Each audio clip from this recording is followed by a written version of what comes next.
Patuloy ang pagsuporta ng mga netizen sa Queen of All Media na si Chris Aquino. Kamakailan ay pinakita ni Chris ang kanyang kalagayan at naikwentuhan niya na mahina na ang kanyang mga tuhod kaya naman nandun si Bimbi para alalayan ang kanyang ina. Marami ang umanga sa pagmamahal ni Bimbi at ito nga ay nakita ng mga netizen kung paano inalagaan ni Bimbi ang kanyang mami na si Chris Aquino.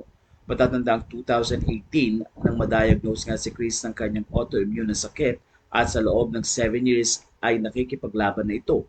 Maraming nakapansin na 17 years old pa lamang si Bimbi at lumalabas nga na 10 years old pa lang ay nakita na ni Bimbi ang paghihirap ng kanyang ina at kung paano nagsimula ang karamdaman nito.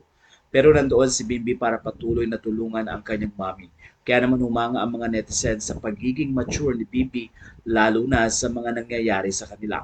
Ilang mga question noon ang sinabi ni OG Diaz kung paano tinatanggap ni Bimbi ang mga pangyayari.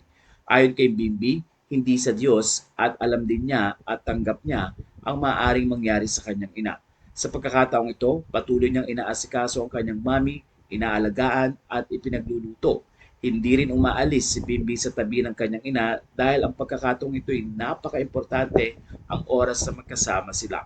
Kaya naman ayon sa mga fans, at the age of 17, napaka-mature na ni Bimbi at sobrang pag-aalaga at pagmamahal sa kanyang mami. Aminado si Bimbi na nakakausap din niya ang kanyang mga tita at nire-ready nga siya sa maaaring mangyari. Matatandaan na sinabi ni Chris Aquino na hiling niya na abutan pa niyang mag-18 si Bimbi at kahit papaano makasama pa ito dahil kailangan din ni Bimbing asikasuhin ang kanilang mga negosyo pati na rin ang pag-aalaga ni Bimbi sa kanyang kuya na si Joshua. Sa interview noon ni OJ Diaz, sinabi ni Bimbi na patuloy pa rin niya at regular na binibisita niya ang kanyang kuya na si Joshua na kung saan ay nag-stay sa Tarlac at bumabalik din sa Manila. Sa pagkakataong ito, isa lamang ang hiling ni Chris, ang makasama niya ang kanyang mga anak sa mahaba pang panahon.